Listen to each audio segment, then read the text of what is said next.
Good afternoon. Good afternoon, ma'am. Good afternoon, ma'am.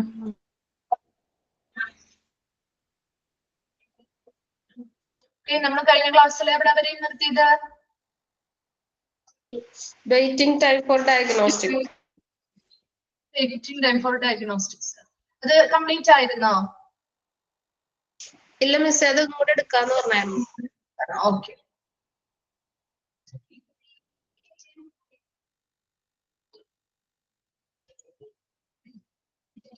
Okay, for waiting time for diagnostics. About 22 വരെ okay അല്ലേ? Clear അല്ലേ? 22 വരെയും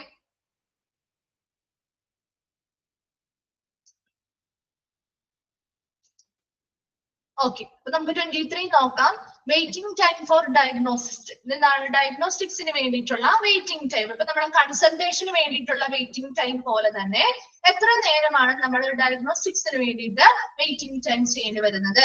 നമ്മളാണെങ്കിലും പലപ്പോൾ radiology ഡിപ്പാർട്ട്മെന്റിലേക്ക് പോവാറുണ്ട് അല്ലെ? എക്സ്റേ എടുക്കാനായിട്ട്, സ്കാൻ ചെയ്യാനായിട്ടൊക്കെ പോവാറില്ലേ?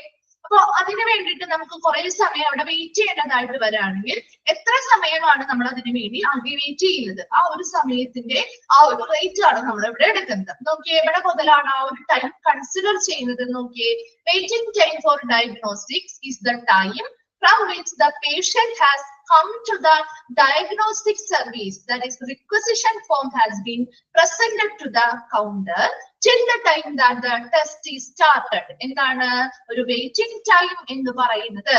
അതായത് ആ ഒരു ഡയഗ്നോസ്റ്റിക്സിന് വേണ്ടിയിട്ട് നമ്മൾ ആ ഒരു പേഷ്യന്റ് ആ ഒരു ഡയഗ്നോസ്റ്റിക് സർവീസിന് വേണ്ടി അവിടേക്ക് എത്തുന്ന സമയം മുതൽ, അതായത് നമ്മൾ വെറുതെ അവിടെ ചെന്ന് കഴിഞ്ഞാൽ നമുക്ക് ആ ഒരു ഡിപ്പാർട്ട്മെന്റിൽ നിന്ന് സ്കാൻ ചെയ്യാനോ എക്സ്റേ എടുക്കണോ എന്നൊക്കെ നമ്മൾ വെറുതെ ചെന്ന് പറഞ്ഞാൽ അവർ ചെയ്തു തരോ?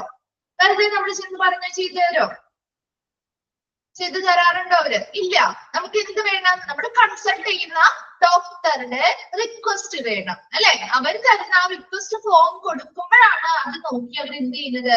നമുക്ക് ആവശ്യമായ ഡയഗ്നോസ്റ്റിക്സ് ചെയ്ത് തരുന്നത് അല്ലെ? അപ്പൊ അതേപോലെയുള്ള റിക്വസ്റ്റ് ഫോമുകള് ആ ഒരു കൗണ്ടറിലേക്ക് കൊടുക്കുന്ന സമയം, അതായത് ആ പേഷ്യന്റ് ആ ഒരു ഡയഗ്നോസ്റ്റിക് സർവീസിന്റെ അവിടേക്ക് എത്തി, അവിടെ നിന്ന് നമ്മൾ അവരെന്ത് ചെയ്യുന്ന ആ കൗണ്ടറിലേക്ക് നമ്മൾ ആ ഒരു റിക്വസ്റ്റ് ഫോം കൊടുക്കുന്ന സമയം മുതല് എപ്പോഴാണോ നമുക്ക് ആ ടെസ്റ്റ് സ്റ്റാർട്ട് ചെയ്യുന്നത് അവിടെ വരെയുള്ള ആ ഒരു ടൈം ഗ്യാപ്പിനെയാണ് എന്തെന്ന് പറയുന്നത്?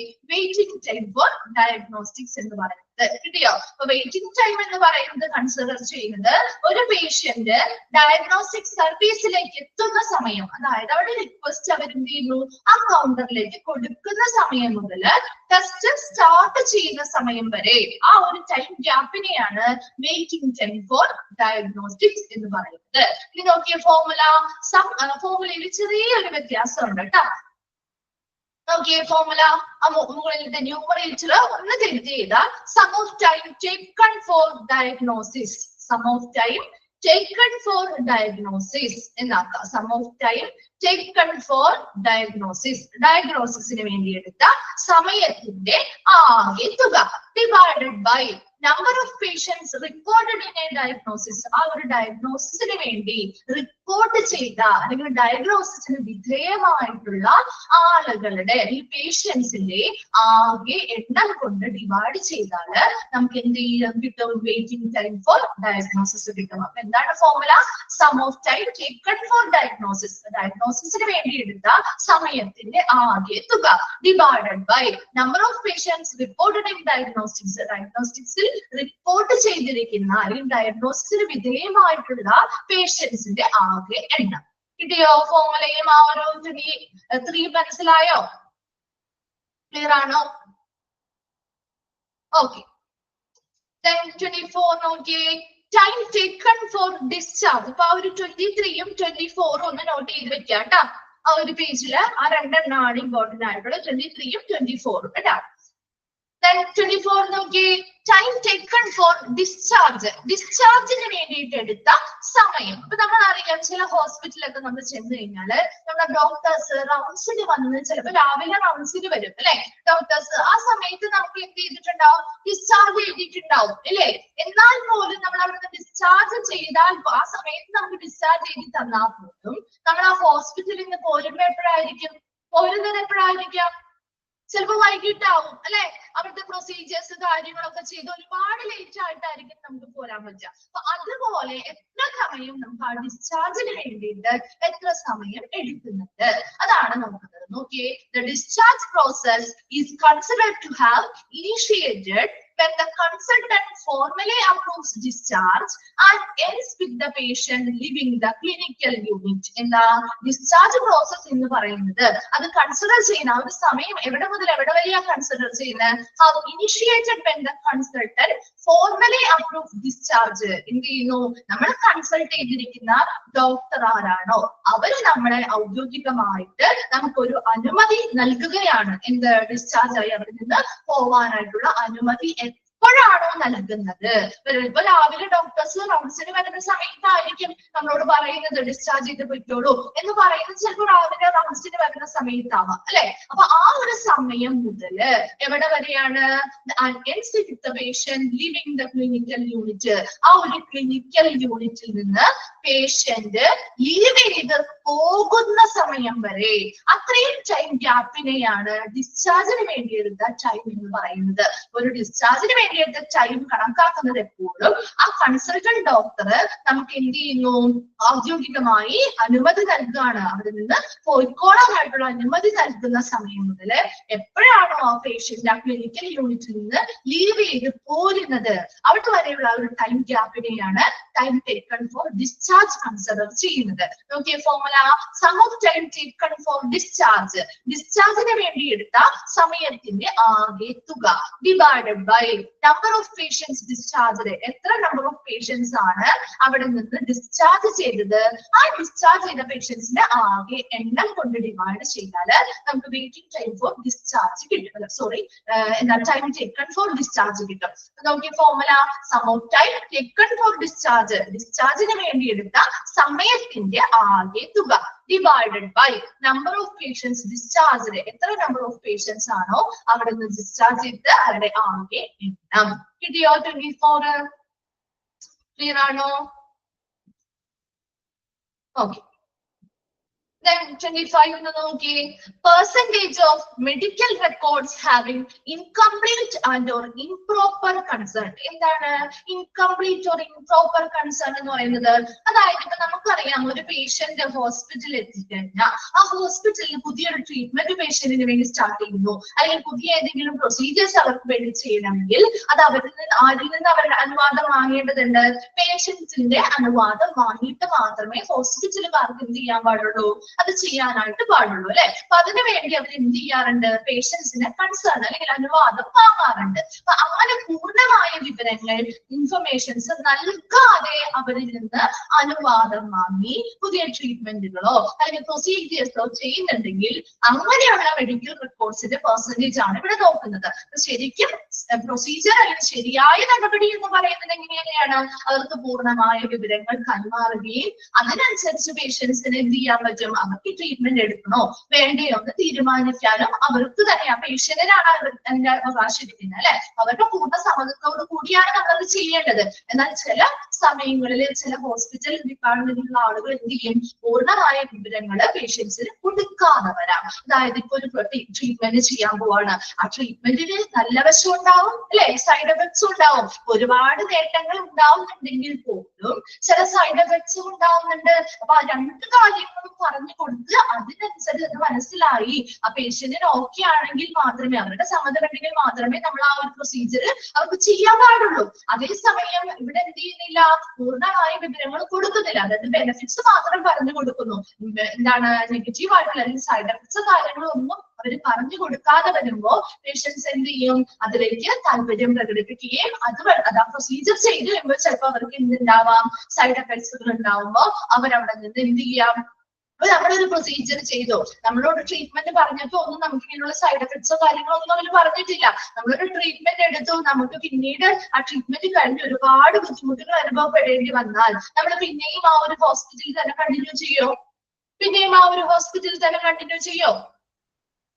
ഇല്ല, മറ്റൊരു ഹോസ്പിറ്റലിലേക്ക് നമ്മൾ ട്രീറ്റ്മെന്റിന് വേണ്ടി പോകും അല്ലെ. അപ്പൊ അങ്ങനെ ഒരുപാട് പേര് എന്ത് ചെയ്യാറുണ്ട്, അവിടെ നിന്ന് ഡിസ്ചാർജ് ചെയ്ത് പോവേണ്ടതായിട്ട് വരാറുണ്ട്. അതുപോലെ തന്നെ ഇപ്പൊ കുറെ സൈഡ് എഫക്ട്സ് കാര്യങ്ങൾ അറിയാതെ ട്രീറ്റ്മെന്റ് എടുക്കുന്ന ആളുകളാകുമ്പോൾ ചില ആളുകൾ എന്ത് ചെയ്യാറുണ്ട്, മരണപ്പെട്ടു പോവാറുണ്ട് അല്ലെ, മരണം സംഭവിക്കാറുമുണ്ട്. അപ്പൊ അങ്ങനെയുള്ള കാര്യങ്ങൾ കൂടി ഇതിൽ വരുന്നുണ്ട്. അപ്പൊ അങ്ങനെ പൂർണ്ണമായിട്ടും വിവരങ്ങൾ കൈമാറാതെ വ്യക്തികളിൽ നിന്നുള്ള കൺസേൺ അല്ലെങ്കിൽ അനുവാദം വാങ്ങി ചെയ്യുന്ന മെഡിക്കൽ റെക്കോർഡുകളുടെ പെർസെന്റേജ് ആണ് നമ്മൾ ഇവിടെ നോക്കുന്നത്. നോക്കിയേ, ഇൻഫോർമഡ് concern is a type of concern in which the healthcare provider has a duty to initiate his or her patient about their procedure, its potential risk and benefits, alternative procedure or treatment with their risk and benefits so as to make the patient able to make an informed decision of his or her health care. എന്താണ് അവിടെ ഇൻഫോർമഡ് concern എന്ന് പറഞ്ഞ എന്താ, അവിടെ health care providers അവരുടെ ഡ്യൂട്ടിയാണത് എന്തെന്ന് പറയുന്നത്, അവിടെ ഓരോ പേഷ്യൻസിനും കൊടുക്കുന്ന പ്രൊസീജിയേഴ്സ്, നടപടിക്രമങ്ങള്, പുതിയ പുതിയ ട്രീറ്റ്മെന്റ് മുതലായവയുടെ കുറിച്ചുള്ള ബെനഫിറ്റ്സ്, നേട്ടങ്ങൾ എന്തൊക്കെയാണെന്ന് പറഞ്ഞു കൊടുക്കണം, റിസ്കുകൾ, അപകട സാധ്യതകൾ എന്തൊക്കെയാണെന്ന് പറഞ്ഞു കൊടുക്കണം. ഇനി ഒരു ട്രീറ്റ്മെന്റ് ചെയ്താൽ ചിലപ്പോൾ അത് അവർക്ക് ഫലപ്രദമായില്ലെങ്കിൽ അതിന് പകരം ഉപയോഗിക്കാൻ പറ്റുന്ന മറ്റ് ഓൾട്ടർനേറ്റീവ് പ്രൊസീജിയേഴ്സ് അല്ലെങ്കിൽ ട്രീറ്റ്മെന്റ് എന്താണെന്ന് പറഞ്ഞു കൊടുക്കുകയും അതിന്റെയും ബെനിഫിറ്റ്സും അതുപോലെ തന്നെ റിസ്ക് ഫാക്ടേഴ്സും അവർക്ക് പറഞ്ഞു കൊടുത്ത് അവർക്ക് ആ പേഷ്യന്റിന് ഇങ്ങനെ പറഞ്ഞു കൊടുക്കുന്നത് എന്തിനു വേണ്ടിയാ, to make the patient able to take an informed decision of his or her health care. അവരുടെ ആരോഗ്യ പരിചരണത്തെ കുറിച്ച് അല്ലെങ്കിൽ അവരുടെ ആരോഗ്യ കാര്യങ്ങളെ കുറിച്ച് പൂർണ്ണമായൊരു നല്ല തീരുമാനം എടുക്കാനായിട്ട് ഇത് ഓരോ പേഷ്യന്റിനെയും സഹായിക്കുന്നുണ്ട്. അപ്പൊ അങ്ങനെ പേഷ്യൻസിന് ആ ഒരു ഡിസിഷൻ, ട്രീറ്റ്മെന്റ് എടുക്കണോ വേണ്ടയോ എന്നവർക്ക് ആ ഒരു ഇൻഫർമേഷൻസ് പൂർണ്ണമായും കൊടുക്കുന്നത് വഴി തീരുമാനിക്കാനായിട്ട് സാധിക്കും. അപ്പൊ അങ്ങനെ പൂർണ്ണമായും കൊടുക്കാതെ വരുന്ന മെഡിക്കൽ റെക്കോർഡുകളുടെ പെർസെന്റേജ് ആണ് ഇവിടെ ഫോർമുലയിൽ നമ്മൾ കാണുന്നത്. Okay, number of medical records having incomplete and or improper concerned, അതിന് പൂർണ്ണമായ വിവരങ്ങൾ നൽകാതെ എത്ര കൺസേൺഡ് ആണ്, എത്ര ആരിൽ നിന്നൊക്കെയാണ് സമ്മതം വാങ്ങിയിരിക്കുന്നത്, അങ്ങനെയുള്ള മെഡിക്കൽ റെക്കോർഡുകളുടെ number divided by number of discharges and death. അവിടെ നിന്ന് ഡിസ്ചാർജ് ആയിട്ടുള്ളവര്, നമുക്കറിയാം മെഡിക്കൽ റെക്കോർഡ്സ് പൂർണ്ണമായിട്ടും നമ്മൾ വിവരം കൊടുത്തില്ല എങ്കിൽ ഒത്തിരി പേര് അവരുടെ ട്രീറ്റ്മെന്റ് സാറ്റിസ്ഫൈഡ് ആവാതെ ഡിസ്ചാർജ് ആയി പോവാം, അല്ലെങ്കിൽ ചിലവര് മരണം സംഭവിക്കാം അല്ലെ. അപ്പൊ അതുകൊണ്ടാണ് അതും കൂടി ഇവിടെ ഉൾപ്പെടുത്തിയിരിക്കുന്നത്. നോക്കിയേ, number of discharges and death, അവിടെയുള്ള നമ്പർ ഓഫ് ഡിസ്ചാർജുകളുടെയും ഡെത്തുകളുടെയും ആകെ നമ്പർ ഇൻറ്റു 100. എന്താണ് formula? Number of medical records having incomplete and ഒരു ഇംപ്രോപ്പർ കൺസേൺഡ്. ഇൻകംപ്ലീറ്റ് അല്ലെങ്കിൽ പൂർണ്ണമായിട്ട് അല്ലെങ്കിൽ എന്താണ് പൂർണ്ണമായ വിവരങ്ങൾ കൈമാറാതെ സമ്മതം വാങ്ങിയിട്ടുള്ള മെഡിക്കൽ റെക്കോർഡുകളുടെ ആകെ എണ്ണം ഡിവൈഡഡ് ബൈ അവിടെ സംഭവിച്ചിട്ടുള്ള നമ്പർ ഓഫ് ഡിസ്ചാർജസ് ആൻഡ് ഡെത്തുകളുടെ ആകെ എണ്ണം ഇൻറ്റു 100. കിട്ടിയോ? 25th ക്ലിയർ ആണോ? ഓക്കെ, then 26 നോക്കിയേ, stock out rate of emergency medication. എന്താണ് സ്റ്റോക്ക് ഔട്ട് റേറ്റ് എന്ന് പറഞ്ഞാല്? എന്താണ് സ്റ്റോക്ക് ഔട്ട് റേറ്റ് എന്ന് പറഞ്ഞാൽ? തീർന്നു പോകുന്ന അവസ്ഥ അല്ലെ, ലഭ്യമാകാത്ത വരുന്ന ഒരവസ്ഥയാണ്. ഇവിടെ ഏതാണ് ലഭ്യമാകാതെ വരുന്നത്? എമർജൻസി മെഡിക്കേഷൻസ്, എമർജൻസി മരുന്നുകളാണ് നമുക്ക് ലഭ്യമാകാതെ വരുന്നത്, സ്റ്റോക്ക് ഔട്ട് ആവുന്ന ഒരവസ്ഥ. എത്ര പെർസെന്റേജ് റേറ്റ് എത്രത്തോളമാണ് എന്നാണ് ഇവിടെ കാണുന്നത്. നോക്കിയേ, A stock out is an event which happens when an item listed as an emergency medication by the organization is not available upon the requested requirement date in the organization. എന്താണ് ഒരു stock out rate അല്ലെങ്കിൽ ആ ഒരു സംഭവം എന്ന് പറയുന്നത്? എന്താണ് ഒരു ഓർഗനൈസേഷൻ അല്ലെങ്കിൽ ഒരു സ്ഥാപനം അവർ എന്ത് ചെയ്യും, ഒരു ഹോസ്പിറ്റൽ എന്ത് ചെയ്യുന്നുണ്ട്, അവരുടെ എമർജൻസി മെഡിസിൻസിന്റെ ഒരു ലിസ്റ്റ് തയ്യാറാക്കുന്നുണ്ട്. ആ ഒരു എമർജൻസി മെഡിസിൻ ലിസ്റ്റിലുള്ള ഏതെങ്കിലും മരുന്നുകള് പെട്ടെന്ന് ലഭ്യമാകാതെ പെട്ടെന്ന് ഒരു ആവശ്യം വരുന്ന സമയത്ത്, ഒരു എമർജൻസി സിറ്റുവേഷൻ വരുന്ന സമയത്ത് അത് ലഭ്യമാകാതെ വരുന്ന ഒരു അവസ്ഥയാണ് സ്റ്റോക്ക് ഔട്ട് എന്ന് പറയുന്നത്. ഇനി അതിന്റെ ഫോർമുല നോക്കിയേ, number of stock outs of emergency drugs. Emergency ഡ്രഗുകളുടെ എത്ര എമർജൻസി ഡ്രഗ്സ് ആണ് അവിടെ സ്റ്റോക്ക് ഔട്ട് ആയിരിക്കുന്നത്, അതിന്റെ എണ്ണം divided by number of drugs listed as emergency drugs in hospital formulary into 100 ആണ് കേട്ടോ. അവിടെ ഇൻറ്റു എഴുതുക കേട്ടോ, ഇൻറ്റു 100. എന്താണ് ഫോർമുല ഒന്നുകൂടി നോക്കിയേ. Number of stock outs of emergency drugs. Emergency ഡ്രഗുകളുടെ എന്താണ് എമർജൻസി ഡ്രഗുകളിൽ എത്ര എണ്ണമാണ് സ്റ്റോക്ക് ഔട്ട് ആയിരിക്കുന്നത് അതിന്റെ number divided by number of drugs listed as an emergency drugs in hospital formulary. Hospital formulary എത്ര എമർജൻസി മെഡിസിൻസ് ആണ് എന്ത് ചെയ്യുന്നത് ലിസ്റ്റ് ചെയ്തിരിക്കുന്നത്. ആ ഒരു എമർജൻസി മെഡിസിൻസ് ആയിട്ട് ലിസ്റ്റ് ചെയ്തിരിക്കുന്ന ആകെ മെഡിസിൻസിന്റെ എണ്ണത്തില് എത്ര എണ്ണം എന്ത് ചെയ്തു സ്റ്റോക്ക് ഔട്ട് ആയിട്ടുണ്ട് ഇൻറ്റു 100 ചെയ്താൽ നമുക്ക് സ്റ്റോക്ക് ഔട്ട് റേറ്റ് കിട്ടും. ക്ലിയർ ആണോ? 26. Okay, then 27 നോക്കി. Number of variations observed in mock drills. Mock drills കണ്ടിട്ടുണ്ടോ? Mock drills കണ്ടിട്ടില്ല? ആരും കണ്ടിട്ടില്ല mock drills? കണ്ടിട്ടില്ലേ? സ്കൂളിലൊക്കെ പഠിക്കുമ്പോ കണ്ടില്ല ആ ട്രെയിനിങ്ങുകൾ കൊടുക്കുന്നത്. ഫയർ മോക്ക് ഡ്രിൽസ്, CPR ഒക്കെ കണ്ടിട്ടില്ലേ? നമ്മള് നേരിട്ട് കണ്ടിട്ടില്ലെങ്കിൽ വീഡിയോസ് കാര്യങ്ങളൊക്കെ കണ്ടു കാണില്ലേ? കണ്ടിട്ടുണ്ടോ? എന്താണ് ഒരു മോക്ക് ഡ്രിൽ എന്ന് പറഞ്ഞാല്? എന്തിനാണ് ഒരു മോക്ക് ഡ്രിൽ ചെയ്യുന്നത്? അതായത് പെട്ടെന്ന് തന്നെ ഒരു എമർജൻസി അല്ലെങ്കിൽ ഒരു പെട്ടെന്നൊരു ദുരന്തം അല്ലെങ്കിൽ ഒരു സംഭവം നടന്നു കഴിഞ്ഞാൽ അതിനെ നേരിടാനുള്ള ഒരു പരിശീലനമാണ് ശരിക്കും മോക്ക് ഡ്രിൽസ് എന്നതുകൊണ്ട് ഉദ്ദേശിക്കുന്നത് അല്ലെ. അതൊരു ഡെമോൺസ്ട്രേഷൻ അല്ലെങ്കിൽ ഒരു ട്രെയിനിങ് ആണ് നമുക്ക് നൽകുന്നത് അല്ലെ. അപ്പൊ അങ്ങനെയുള്ള മോക്ക് ഡ്രിൽസ് ഈ പറയുന്ന പോലെ ഹോസ്പിറ്റലുകളിലും ഇതുപോലെയുള്ള മോക്ക് ഡ്രിൽസ് എന്ത് ചെയ്യാറുണ്ട്? സംഘടിപ്പിക്കാറുണ്ട്. അപ്പൊ ഓരോരോ കാര്യങ്ങൾക്ക് ട്രെയിനിങ്ങുകളും കാര്യങ്ങളൊക്കെ കൊടുക്കുന്നതിന് വേണ്ടി ബന്ധപ്പെട്ട ആളുകൾ മോക്ക് ഡ്രിൽസ് കണ്ടക്ട് ചെയ്യാറുണ്ട്. അപ്പൊ അങ്ങനെയുള്ള മോക്ക് ഡ്രിൽസിൽ നിരീക്ഷിക്കുമ്പോൾ എത്രത്തോളം വേരിയേഷൻസ് ഒബ്സർവ്ഡ് ആണെന്ന് പറയുന്നത്. ഒബ്സർവ്ഡ് വേരിയേഷൻസ് നിരീക്ഷിച്ചിട്ടുള്ള വ്യത്യാസങ്ങളുടെ നമ്പറാണ് ഇവിടെ നോക്കുന്നത്. അപ്പൊ എന്താണ് അത് ഉദ്ദേശിക്കുന്നത്? നമുക്കറിയാം മോക്ക് ഡ്രിൽസ് എന്ന് പറഞ്ഞു കഴിഞ്ഞാൽ നമ്മൾ ഒരു ദുരന്തം അല്ലെങ്കിൽ ഒരു ഇവന്റ് നടക്കുമ്പോൾ ഒരു സംഭവം ഉണ്ടായാൽ അതിനെ എങ്ങനെ നേരിടാം അല്ലെ, അതാണ് നമുക്കവിടെ പരിശീലനം നൽകുന്നത്. അപ്പൊ കാണിക്കുന്ന വ്യക്തിയിൽ ഇപ്പൊ നമുക്കൊരാള് CPR കാണിച്ചു തരും. ആ ഒരു CPRിലെ എന്തൊക്കെ പ്രൊസീജിയർ ആണോ അവര് ചെയ്യുന്നത് അതേ പ്രൊസീജിയർ അല്ലേ നമ്മൾ പഠിക്കുന്നത് അല്ലെ. ഒരു വ്യത്യാസവും ഇല്ലാതെ നമ്മൾ അത് എന്ത് ചെയ്യുന്നു? പരിശീലിക്കുന്നു, നമ്മൾ അത് പ്രാവർത്തികമാക്കി ചെയ്തു കൊടുക്കുന്നു. അതേസമയം കാണിക്കുന്ന വ്യക്തികളില് അല്ലെങ്കിൽ ആ കാണിക്കുന്ന മോക്ക് ഡ്രില്ലില് എന്തെങ്കിലും വ്യത്യാസങ്ങൾ ഉണ്ടായാൽ എന്താ പറ്റുക? എന്തെങ്കിലും നോർമലിൽ നിന്നും എന്തെങ്കിലും വ്യത്യാസങ്ങൾ ഉണ്ടെങ്കിൽ എന്താ പറ്റുക? പഠിക്കുന്നവർ അല്ലെങ്കിൽ അത് പരിശീലിക്കുന്നവരും അതേ വ്യത്യാസങ്ങൾ തന്നെയായിരിക്കും പിന്തുടരുന്നത് അല്ലെ. അപ്പൊ അത് ചിലപ്പോ എന്താണ് ചെയ്യുന്ന പ്രൊസീജിയറില് വ്യത്യാസങ്ങൾ വന്നേക്കാം അല്ലെ. അപ്പൊ കാണിക്കുന്ന അല്ലെങ്കിൽ നിരീക്ഷണം കൊടുക്കുന്ന ഒബ്സർവേഷൻസ് ആ ഒബ്സർവ് ചെയ്ത് നോക്കുമ്പോ ആ മോക്ക് ഡ്രിൽസുകളിൽ എത്ര മോക്ക് ഡ്രില്ലുകളിൽ ഇങ്ങനെയുള്ള വ്യത്യാസങ്ങൾ കാണും. അതാണ് ഇവിടെ number of variations observe in mock drills എന്ന് പറയുന്നത്. നോക്കിയേ, മോക്ക് ഡ്രിൽസ് ഈസ് എ സിമുലേഷൻ. എന്താണ് സിമുലേഷൻ എന്ന് പറഞ്ഞാൽ? അനുകരണം, exercise of preparedness for any type of event. ഏതൊരു ഇവന്റ് അല്ലെങ്കിൽ ഏതൊരു സംഭവത്തെയും കുറിച്ചുള്ള തയ്യാറെടുപ്പ് നടത്താൻ അല്ലെങ്കിൽ അവിടെ എന്താണ് പരിശീലനങ്ങൾ നടത്താനുള്ളൊരു അനുകരണമാണ് മോക്ക് ഡ്രിൽസ് എന്ന് പറയുന്നത്. It could be an event of disaster. ചിലപ്പോൾ ഒരു സംഭവമാവാം അല്ലെങ്കിൽ ഒരു ദുരന്തമാവാം അല്ലെ. This is basically dry run or preparedness drill. ഇതൊരു തയ്യാറെടുപ്പാണ് അല്ലെങ്കിൽ എന്താണ് ഒരു റിഹേഴ്സൽ ആണ്. ഒരു റിയൽ റൺ നടക്കുന്നതിന് മുൻപുള്ള ഒരു റിഹേഴ്സൽ ആണ് ഈ പറയുന്ന മോക്ക് ഡ്രിൽസ് എന്ന് പറയുന്നത്. ഫോർ എക്സാമ്പിൾ എന്താ ഫയർ മോക്ക് ഡ്രിൽസ് കണ്ടിട്ടുണ്ടോ? ഫയർ മോക്ക് ഡ്രിൽസ് സ്കൂളുകളിലൊക്കെ കോളേജുകളിലൊക്കെ കൂടുതലായിട്ടും ഇതൊക്കെ ചെയ്യാറുണ്ട്. ഫയർ മോക്ക് ഡ്രിൽസ് ഈ ഗ്യാസ് സിലിണ്ടേഴ്സിൽ നിന്ന് വരുന്ന തീപിടുത്തത്തെ എങ്ങനെ പ്രൊട്ടക്ട് ചെയ്യാം എന്നുള്ള രീതിയിലുള്ള കാണിച്ചു തരാറില്ലേ? പരിശീലനങ്ങൾ കാണിക്കാറില്ലേ? ആരും കണ്ടിട്ടില്ലേ ഫയർ മോക്ക് ഡ്രിൽസ് എല്ലാം?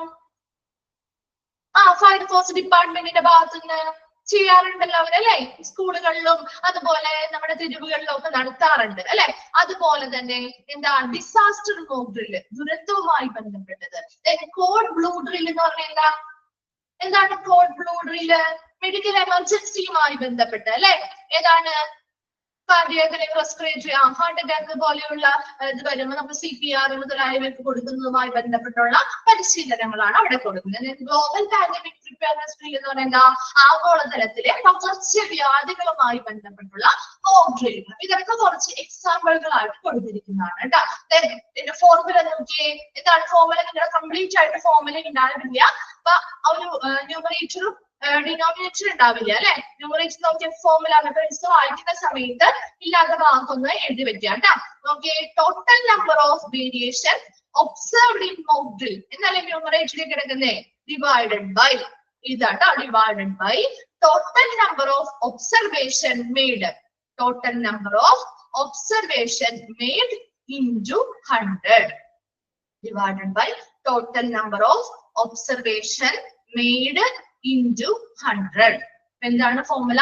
Total number of variations observed in mock drill. Total number of variations observed in mock drills divided by total number of observations made into 100. അപ്പൊ ഇപ്പോഴും ന്യൂമറേറ്ററിൽ എന്താ പറയുന്നത്?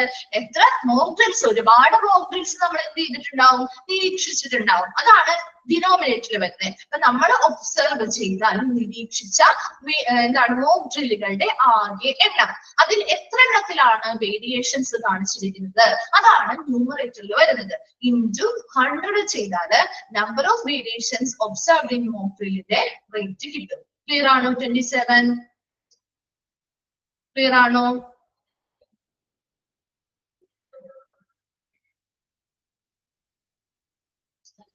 എന്താണെന്ന് റിപ്ലൈ ചെയ്തേ. ക്ലിയർ ആണോ?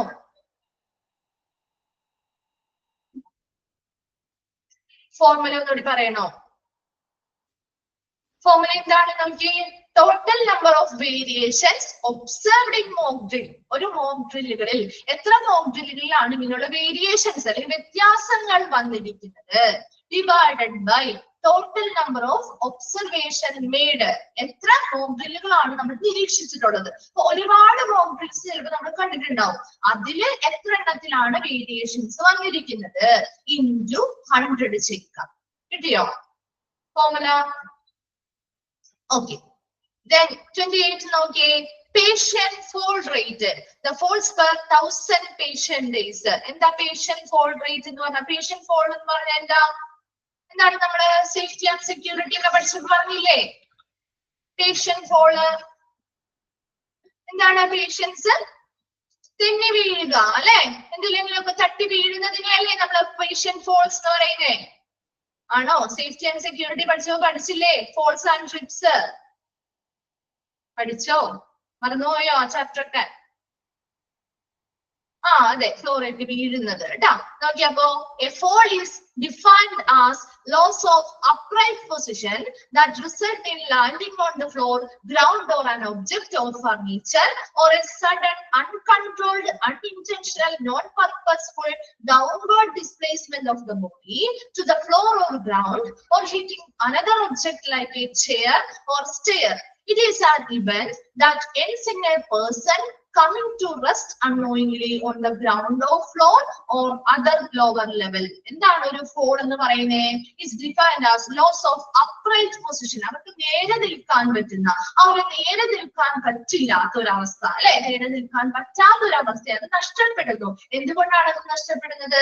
ഫ്ലോറിലോ ഗ്രൗണ്ടിലോ ഒക്കെ ഏതെങ്കിലും ഒബ്ജക്റ്റുകള്, ഫർണിച്ചറുകള് ഒക്കെ ഉണ്ടെങ്കിൽ അതിലൊക്കെ എന്ത് ചെയ്യുന്നു? തട്ടി അല്ലെ, അത് എന്തെങ്കിലും ചെയറുകളാവാം, സ്റ്റെയറിലാവാം, അല്ലെങ്കിൽ എന്തെങ്കിലും ഫർണിച്ചറുകളിലാവാം, അല്ലെങ്കിൽ എന്തെങ്കിലുമൊക്കെ സാധനങ്ങള് ഫ്ലോറിൽ കിടക്കുന്നതില് തട്ടി അവരെന്ത് ചെയ്യുന്നു? താഴെ വീഴും അല്ലെ. അതാണ് ശരിക്കും ഫോൾ എന്ന് പറയുന്നത്. ഒരിക്കലും നമ്മൾ അത് മനഃപൂർവ്വം ചെയ്യുന്നതല്ല അല്ലെ, പെട്ടെന്ന് സംഭവിക്കുന്ന ഒരു കാര്യമാണ്. അതാണ് അൺകൺട്രോൾഡ്, സഡൻ അൺകൺട്രോൾഡ്, നമുക്ക് നിയന്ത്രിക്കാൻ പറ്റാതെ വരുന്ന ഒരു അവസ്ഥ. അൺഇൻറ്റൻഷണൽ, ഒരിക്കലും മനഃപൂർവ്വമല്ലാത്തതാണ്. നോട്ട് പർപ്പസ്ഫുൾ, ഒരിക്കലും പ്രത്യേക ഉദ്ദേശത്തോടു കൂടിയും ചെയ്യുന്ന ഒരു കാര്യമില്ല, അറിയാതെ വീണ് പോകുന്നതാണ്. അതിനെയാണ് ഫോൾ, പേഷ്യന്റ് ഫോൾ എന്നതുകൊണ്ട് ഉദ്ദേശിക്കുന്നത്.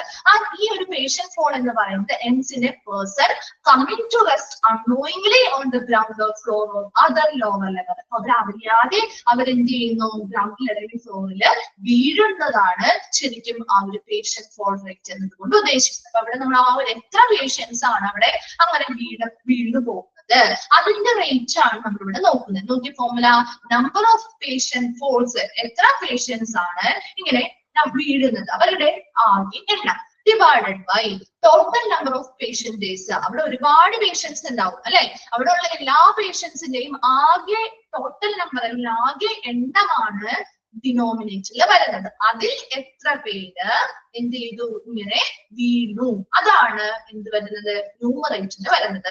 ഇൻറ്റു 1000 ചെയ്താൽ പേഷ്യന്റ് ഫോൾ റേറ്റ് കിട്ടും. ക്ലിയർ ആയോ? Formula number of patient falls, എത്ര പേഷ്യൻസ് ആണ് അവിടെ ഇങ്ങനെ ഇതിലൊക്കെ തട്ടി വീണിട്ടുള്ളത് അല്ലെ, അതാണ് എത്ര നമ്പർ ആണ്. ഇപ്പൊ ചിലപ്പോൾ ഒരുപാട് ഇപ്പൊ 1000 പേഷ്യൻസ് ആണുള്ളതെങ്കിൽ ടോട്ടൽ നമ്പർ ഓഫ് പേഷ്യൻസ് അവിടെ ഉള്ള ഹോസ്പിറ്റലിലുള്ള പേഷ്യൻസിന്റെ എണ്ണം 1000 ആണെന്ന് അസൈൻ ചെയ്യുക. അതിൽ ചിലപ്പോൾ 10 പേരാണ് വീണിട്ടുള്ളതെങ്കിൽ അതാണ് ന്യൂമറേറ്ററിൽ വരുന്നത്. ഇൻറ്റു 1000 ചെയ്താൽ മതി. ക്ലിയർ ആയോ? 28. ഓക്കെ, അപ്പൊ 28 ഒന്ന് നോട്ട് ചെയ്ത് വെക്കാം കേട്ടോ. 28 നോട്ട് ചെയ്യുക കേട്ടോ, ഇമ്പോർട്ടന്റ് ആണ്. Then 29 നോക്കിയേ, പെർസെന്റേജ് ഓഫ് നിയർ മിസ്സസ്. എന്താണ് പെർസെന്റേജ് ഓഫ് നിയർ മിസ്സസ് എന്ന് പറയുന്നത്? നിയർ മിസ് എന്ന് പറയുന്ന വേർഡ് നിങ്ങൾ യൂസ് ചെയ്യാറുണ്ടോ? നിയർ മിസ് അല്ലെങ്കിൽ നിങ്ങൾ യൂസ് ചെയ്യാറുള്ള വേർഡ് ഏതാ? ജസ്റ്റ് മിസ്സായി എന്ന് പറയാറില്ലേ? അല്ലെ, നമ്മൾ ജസ്റ്റ് മിസ്സായി എന്നൊക്കെ പറയാറുണ്ട് അല്ലെ. അതെന്താണ് ജസ്റ്റ് മിസ്സായി എന്ന് പറയുന്നത്? എന്തെങ്കിലും ഒരു അപകടങ്ങളിൽ നിന്നോ അല്ലെങ്കിൽ എന്തെങ്കിലും ദുരന്തങ്ങളിൽ നിന്നോ നമ്മളെ തലനാരിക്ക് രക്ഷപ്പെട്ടു എന്നൊക്കെ നമ്മൾ പറയും അല്ലെ. അതല്ലേ നമ്മൾ ജസ്റ്റ് മിസ് എന്നതുകൊണ്ട് ഉദ്ദേശിക്കുന്നത്, അതിൽ നിന്ന് രക്ഷപ്പെടുക അല്ലെ. അപ്പൊ നോക്കിയേ, ഇവിടെയും അത് തന്നെ നിയർ മിസ്സായി എന്നുള്ളത് കൊണ്ട് ഉദ്ദേശിക്കുന്നത് അത് തന്നെയാണ് കേട്ടോ. അപ്പൊ നോക്കിയേ, near miss is an unplanned event that did not engender injury, illness or damage but had the power to do so. എന്താ ഇവിടെ ഒരു അൺപ്ലാൻഡ്, അതായത് എന്താ അപ്രതീക്ഷിതമായിട്ട് അല്ലെങ്കിൽ ആസൂത്രണം ചെയ്യാതെയുള്ള ഒരു പ്രവർത്തനം, ഒരു സംഭവം നടക്കുകയാണ്. അപ്പൊ അത് എന്തൊരു സംഭവമായിക്കോട്ടെ. ഇപ്പൊ ഒരു നിങ്ങൾ ജസ്റ്റ് ഒന്ന് വിചാരിച്ചാൽ മതി, ഒരു ഫാൻ, ഒരു സീലിംഗ് ഫാൻ എന്ത് ചെയ്യുന്നു, താഴേക്ക് ഒരു ഫാൻ താഴേക്ക് വീഴുന്നു. ആ ഒരു സംഭവം ഒന്ന് ആലോചിച്ച് നോക്കുക. ആ ഒരു സംഭവത്തിന്റെ അതിന് താഴെ ഉണ്ടായിരുന്ന ആള് ചിലപ്പോ പെട്ടെന്ന് ഒരു സെക്കൻഡുകൾക്കുള്ളിൽ എന്തെങ്കിലും എടുക്കാനായിട്ട് ഒന്ന് അങ്ങോട്ടും ഇങ്ങോട്ടും നീങ്ങുന്ന സമയത്താണ് ആ ഒരു ഫാൻ താഴേക്ക് വീഴുന്നതെങ്കിൽ അത് ഒരിക്കലും ആരും ആസൂത്രണം ചെയ്തുണ്ടായ ഒരു സംഭവമല്ല അല്ലെ. ഇനി അതിൽ ഉൾപ്പെട്ടാകുന്നത് കൊണ്ട് അവർക്ക് എന്തുണ്ടായില്ല, ഒരു ഇഞ്ചുറി വന്നില്ല, ഒരു ഇൽനെസ് അല്ലെങ്കിൽ ഒരു ഡാമേജോ ഉണ്ടായിട്ടില്ല അല്ലെ. എന്നാൽ അതിൽ ഉൾപ്പെട്ടിരുന്നെങ്കിലോ, അവരതിൽ ഉൾപ്പെട്ടിട്ടുണ്ടായിരുന്നെങ്കിലോ, അല്ലെങ്കിൽ അത് അവരുടെ മേത്താണ് വീഴുന്നതെങ്കിലോ അവർക്ക് സ്വാഭാവികം ഉറപ്പായിട്ടും അവർക്ക് എന്തെങ്കിലും ഇഞ്ചുറീസോ ഇൽനെസ്സോ ഡാമേജോ ഉണ്ടായേനെ അല്ലെ. അതാണ് അവിടെ പറയുന്നത്. ഇഞ്ചുറി, ഈ ഒരു സംഭവം അവർ അതിൽ നിന്ന് രക്ഷപ്പെട്ടു, അതുകൊണ്ട് തന്നെ അവർക്ക് ഇഞ്ചുറിയോ ഇൽനെസ്സോ ഡാമേജോ ഒന്നും ഉണ്ടായിട്ടില്ല. But had the power to do so, പക്ഷേ അതിൽ അവർ ഉണ്ടായിരുന്നെങ്കിൽ ഈ പറയുന്ന കാര്യങ്ങൾ ഉണ്ടാവാനായിട്ടുള്ള ശക്തി ആ ഒരു സംഭവത്തിൽ ഉണ്ടായിരുന്നു. Result in patient harm but could have, എന്താ ഇങ്ങനെയുള്ള സംഭവങ്ങള് ഇപ്പൊ ഇങ്ങനെ നിയർ മിസ് ആയതുകൊണ്ട് അല്ലെങ്കിൽ ജസ്റ്റ് മിസ് ആയതുകൊണ്ട് തന്നെ പേഷ്യൻസിന് യാതൊരുവിധ ദോഷവും ഉണ്ടായിട്ടില്ലെങ്കിൽ കൂടി ആ ദോഷം ഉണ്ടാവാനായിട്ടുള്ള ഒരു സാധ്യത അവിടെ ഉണ്ടായിരുന്നു.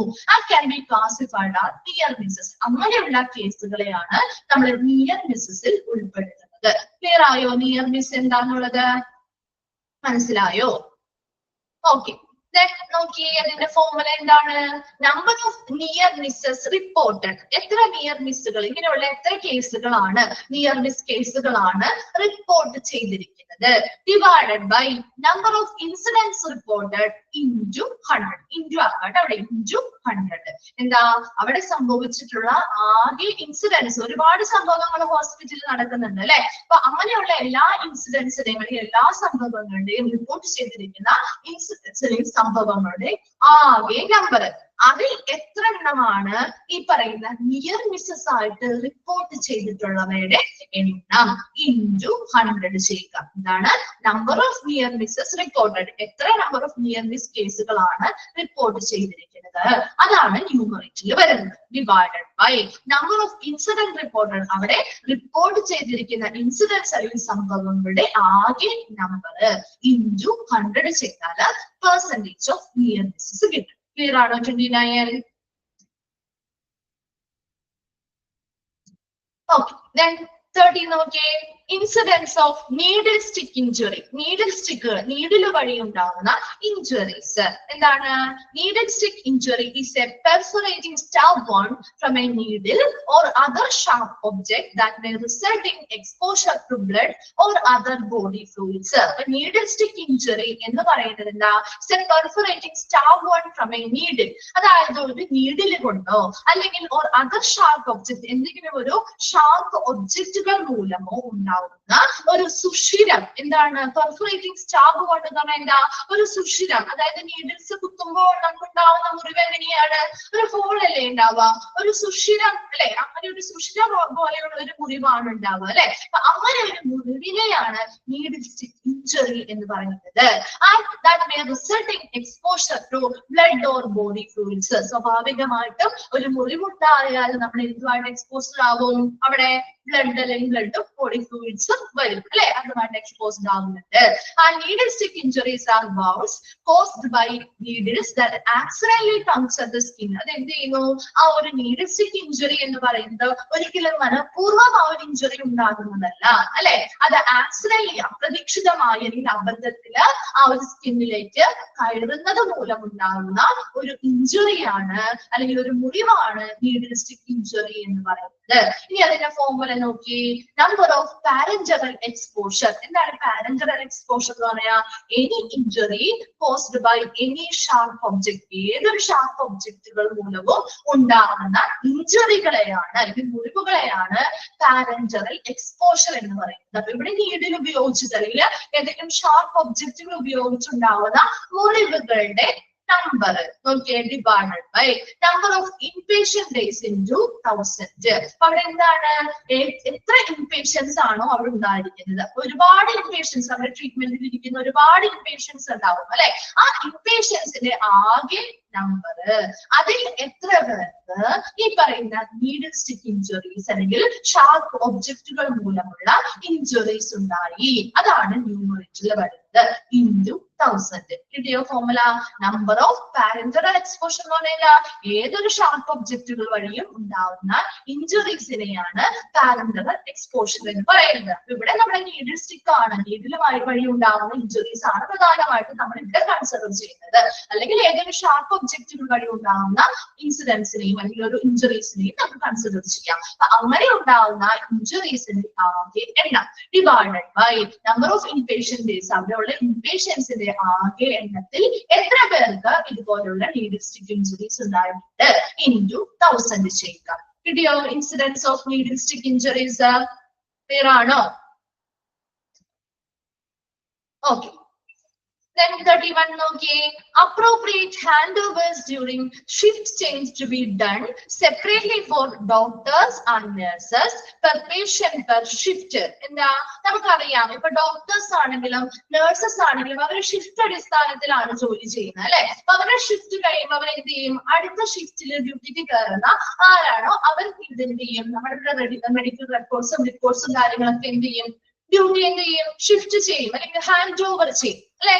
ഹാൻഡ് ഓവർ ചെയ്യാറില്ലേ? അപ്പൊ നമ്മളാണെങ്കിലും ഇപ്പോ അറിയാമല്ലോ, വാർഡിലാണെങ്കിലും റൂമിലൊക്കെ നമ്മൾ എന്താ സ്റ്റേ ചെയ്ത് ട്രീറ്റ്മെന്റ് എടുക്കുന്നവരാണെങ്കിൽ ഇപ്പൊ ഒരു ഡോക്ടറോ അല്ലെങ്കിൽ ഒരു നഴ്സ് ആയിരിക്കും നമ്മൾ ചെല്ലുമ്പോൾ ഡ്യൂട്ടിയിൽ ഉണ്ടായിരിക്കാം. അപ്പൊ അവർ ഇത്ര മണിക്കൂർ കഴിയുമ്പോൾ അവർ എന്ത് ചെയ്യും, അടുത്ത നഴ്സ് വരുമ്പോഴും നമ്മുടെ കാര്യങ്ങൾ അവർ എന്ത് ചെയ്യുന്നുണ്ട്, കൃത്യമായിട്ട് ചെയ്യും അല്ലെ. അപ്പൊ അവിടെ എന്ത് ചെയ്തിട്ടുണ്ട്, അവരുടേതായിട്ടുള്ള റിപ്പോർട്ട്സ് കാര്യങ്ങളൊക്കെ മറ്റുള്ളവർക്ക് അടുത്ത ഡ്യൂട്ടിയിലേക്ക് വരുന്നവർക്ക് ഹാൻഡ് ഓവർ ചെയ്യുന്നുണ്ട്. അപ്പൊ അതുപോലെ ഉചിതമായിട്ട് ഇങ്ങനെയുള്ള റിപ്പോർട്ടുകളും കാര്യങ്ങളും ഒക്കെ ആ ഡ്യൂട്ടിയൊക്കെ ഷിഫ്റ്റ് ചെയ്ത് അല്ലെങ്കിൽ ഹാൻഡ് ഓവർ ചെയ്യുന്നതിന്റെ എത്ര ശതമാനമാണ് അങ്ങനെ ഉചിതമായിട്ട് അങ്ങനെ ഹാൻഡ് ഓവർ നടത്തുന്നത്, അതിന്റെ പെർസെന്റേജ് ആണ് നമ്മളിവിടെ കാണുന്നത്. നോക്കിയ formula, total number of hand overs done appropriately, വളരെ ഉചിതമായിട്ട് ഹാൻഡ് ഓവർ നടത്തിയിട്ടുള്ളവയുടെ ആകെ എണ്ണം divided by total number of hand over opportunities, hand over ചെയ്യാനായിട്ടുള്ള അവസരങ്ങളുടെ ആകെ എണ്ണം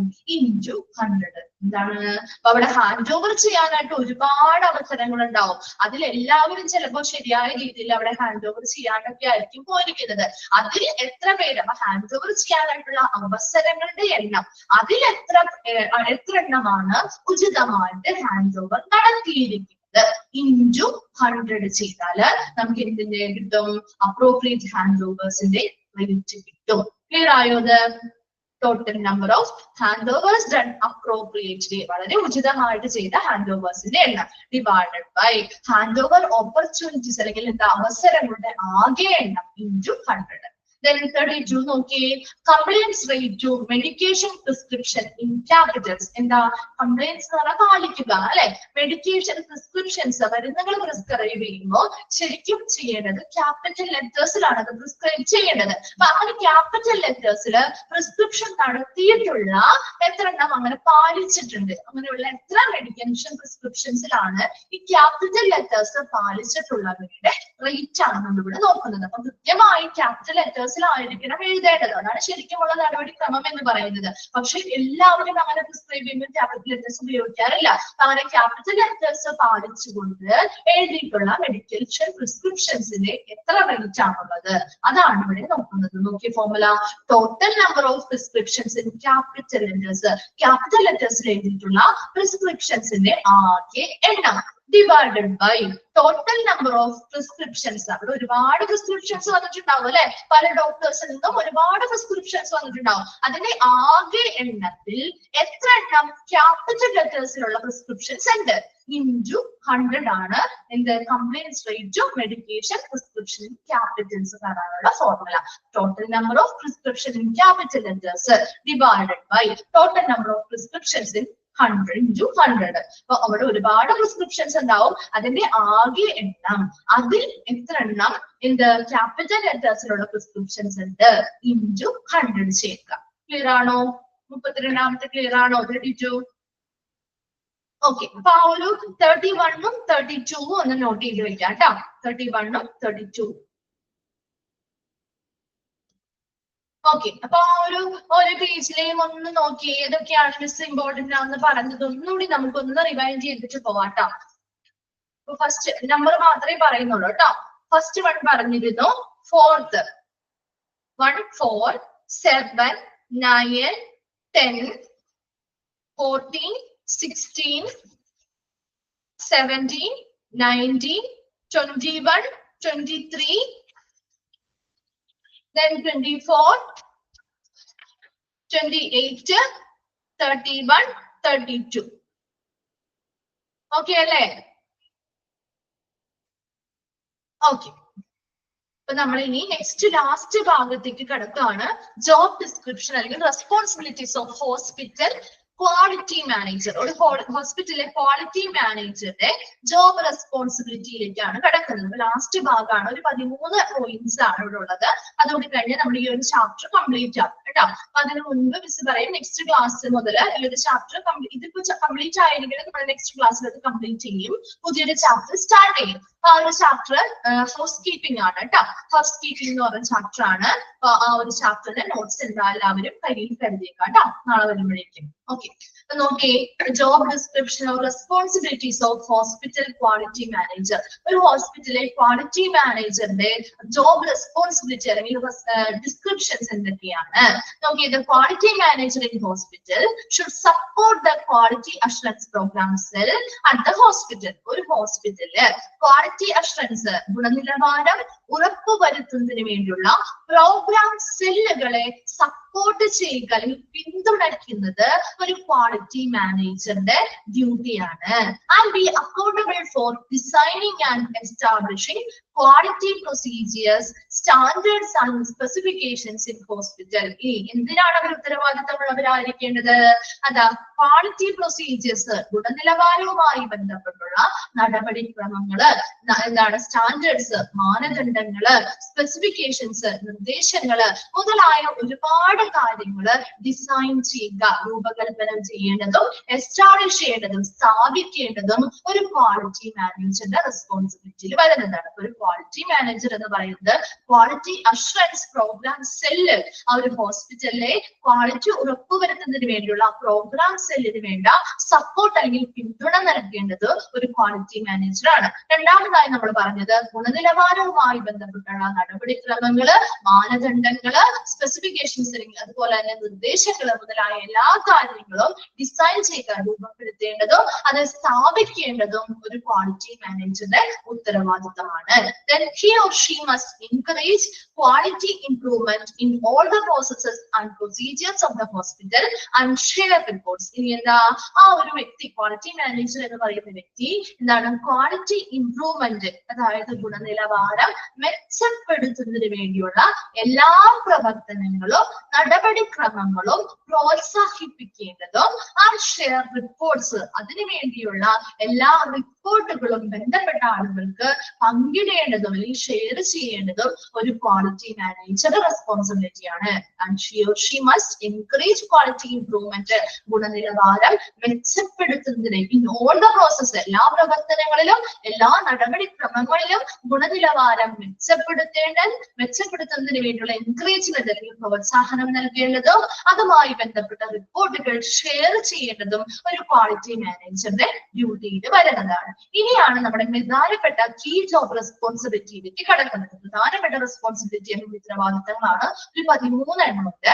നോക്കിയ first one, ensuring good quality non-clinical services such as infection prevention, security, diet, etc. എന്താ നോൺ ക്ലിനിക്കൽ സർവീസുകൾ, ചികിത്സാപരമല്ലാത്ത സേവനങ്ങള്, അതായത് ഇൻഫെക്ഷൻ പ്രിവെൻഷൻ, സെക്യൂരിറ്റി, ഡയറ്റ് മുതലായ ഇടങ്ങളിൽ പോലും ഗുണനിലവാരം, ഒരു ഗുഡ് ക്വാളിറ്റിയാണ്, ഒരു മികച്ച ഗുണനിലവാരം ഉറപ്പുവരുത്തേണ്ടത് ഒരു ക്വാളിറ്റി മാനേജറുടെ റെസ്പോൺസിബിലിറ്റിയാണ്. എന്താണ് പറയുന്നത്? Ensuring good quality non clinical services such as non clinical ആയിട്ട് സർവീസസ് ആയിട്ടുള്ള ഇൻഫെക്ഷൻ പ്രിവെൻഷൻ, സെക്യൂരിറ്റി, ഡയറ്റ് മുതലായവയിലെയും ആ ഒരു മേഖലയിൽ കൂടി എന്ത് ചെയ്യണം? ഗുഡ് ക്വാളിറ്റി, നല്ല ഗുണനിലവാരം ഉറപ്പുവരുത്തേണ്ടത് ഒരു ക്വാളിറ്റി മാനേജറുടെ റെസ്പോൺസിബിലിറ്റിയാണ്. രണ്ടാമതായി പറയുന്നത് എൻഷുറിംഗ് ക്ലീൻ സറൗണ്ടിങ്സ്, ഒരു വൃത്തിയുള്ള അന്തരീക്ഷം ഉറപ്പുവരുത്തുക. എവിടേക്കാ?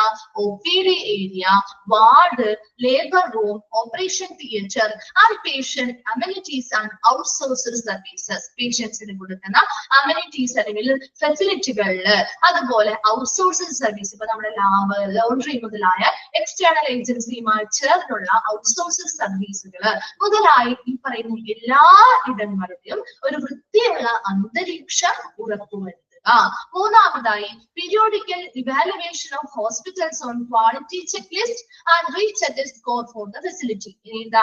ആനുകാലികമായിട്ട് വിശകലനം ചെയ്യുക. എന്താണ് പീരിയോഡിക്കൽ ഇവാലുവേഷൻ നൽകുക?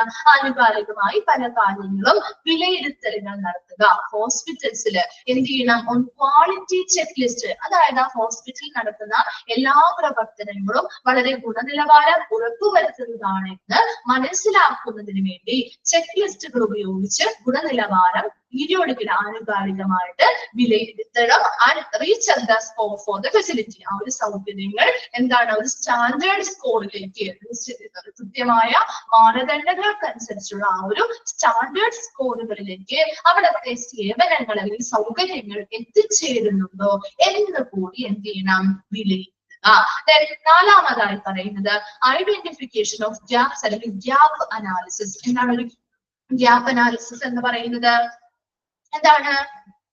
ആ ഒരു ഹോസ്പിറ്റലിലെ എല്ലാ പ്രവർത്തനങ്ങളും വിലയിരുത്തി ഗുണനിലവാരത്തിന്റെ അഭാവം, അല്ലെ, ആ ഒരു ഹോസ്പിറ്റലിലുള്ള പ്രവർത്തനങ്ങളെല്ലാം വിലയിരുത്തി അവിടെ ആ ഒരു ക്വാളിറ്റിയിൽ എന്തൊക്കെ കുറവുകളാണ്, ഏതൊക്കെ വിഭാഗങ്ങളിലാണ് ക്വാളിറ്റിയിൽ കുറവുകൾ വന്നിരിക്കുന്നത്, അല്ലെങ്കിൽ ഗുണനിലവാരത്തിന്റെ അഭാവം അല്ലെങ്കിൽ ന്യൂനതകൾ ഏതൊക്കെ ഭാഗങ്ങളിലാണ് എന്നത് ഐഡന്റിഫൈ ചെയ്യുക അല്ലെങ്കിൽ കണ്ടെത്തലുകളാണ് ഐഡന്റിഫിക്കേഷൻ ഓഫ് ഗ്യാപ്പ് അല്ലെങ്കിൽ ഗ്യാപ്പ് അനാലിസിസ് എന്നുകൊണ്ട് ഉദ്ദേശിക്കുന്നത്. അല്ലെങ്കിൽ അവിടുത്തെ ആവശ്യകതകൾ എന്താണെന്ന് മനസ്സിലാക്കി എവിടെയൊക്കെയാണ് അഭാവമുള്ളത്, എവിടെയൊക്കെയാണ് കുറവുകളുള്ളത്, ഗുണനിലവാരത്തിൽ കുറവുകൾ വരുന്നത്, അത് മനസ്സിലാക്കി അതിനനുസരിച്ചുള്ള മെച്ചപ്പെടുത്തലുകൾ നടത്തുക എന്നുള്ളതാണ് ഐഡന്റിഫിക്കേഷൻ ഓഫ് ഗ്യാപ്പ് അല്ലെങ്കിൽ ഗ്യാപ്പ് അനാലിസിസ് എന്ന് പറയുന്നത്. അപ്പൊ അങ്ങനെയുള്ള അഭാവങ്ങൾ നികത്തുന്നതിനായിട്ടുള്ള മെച്ചപ്പെടുത്തലുകൾ നടത്തുന്നതിനാവശ്യമായ ആക്ഷൻ പ്ലാനുകൾ ഡെവലപ്പ് ചെയ്യുക.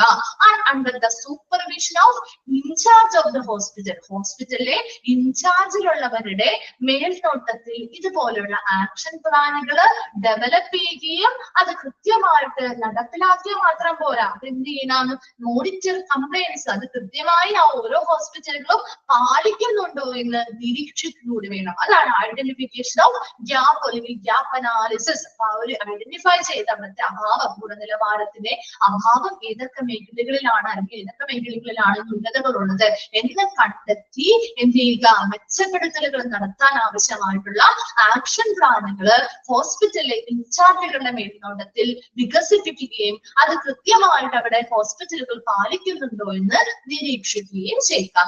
അഞ്ചാമതായി പറയുന്നത് facilitate conduct of meeting related to quality certification. Quality സർട്ടിഫിക്കേഷനുമായി ബന്ധപ്പെട്ട് നമുക്കറിയാം ലാബ്, JCA മുതലായ സ്ഥാപനങ്ങളൊക്കെ അക്രഡിറ്റേഷൻ അല്ലെങ്കിൽ ഗുണനിലവാരത്തിലുള്ള സർട്ടിഫിക്കേഷൻ നൽകുന്ന സ്ഥാപനങ്ങളാണ്. അങ്ങനെയുള്ള സർട്ടിഫിക്കേഷൻ നൽകാനായിട്ടുള്ള എന്താണ് അതുമായി ബന്ധപ്പെട്ട് ക്വാളിറ്റി സർട്ടിഫിക്കേഷനുമായി ബന്ധപ്പെട്ടുള്ള മീറ്റിങ്ങുകൾ കണ്ടക്ട് ചെയ്യാനായിട്ടുള്ള സൗകര്യങ്ങൾ ചെയ്തു കൊടുക്കാനുള്ള ഒരു റെസ്പോൺസിബിലിറ്റിയും ആർക്ക് തന്നെയാണ്, ഒരു ക്വാളിറ്റി മാനേജറുടെ റെസ്പോൺസിബിലിറ്റിയാണ്. അപ്പൊ 5 പോയിന്റ് നമുക്ക് ഒന്നുകൂടി വേഗം നോക്കാം. നോക്കിയ ഫസ്റ്റ് നമ്മൾ എന്താ പറഞ്ഞേ, നോൺ ക്ലിനിക്കൽ സർവീസസ് ആയിട്ടുള്ള ഇൻഫെക്ഷൻ പ്രിവെൻഷൻ, സെക്യൂരിറ്റി, ഡയറ്റ് മുതലായവയുടെയും ഒരു നല്ല ഗുണനിലവാരം ഉറപ്പുവരുത്തേണ്ടത് ഒരു ക്വാളിറ്റി മാനേജറുടെ റെസ്പോൺസിബിലിറ്റിയാണ്. രണ്ടാമത് പറഞ്ഞത് എന്താ, എവിടെ OPD ഏരിയകളില്, വാർഡുകളില്, ലേബർ റൂം, ഓപ്പറേഷൻ തിയേറ്റർ, പേഷ്യൻസിന് കൊടുക്കുന്ന ഫെസിലിറ്റികൾ, ഔട്ട്സോഴ്സ് സർവീസ് മുതലായ എല്ലാ ഇടങ്ങളിലും ഒരു വൃത്തിയുള്ള അന്തരീക്ഷം ഉറപ്പുവരുത്തുക.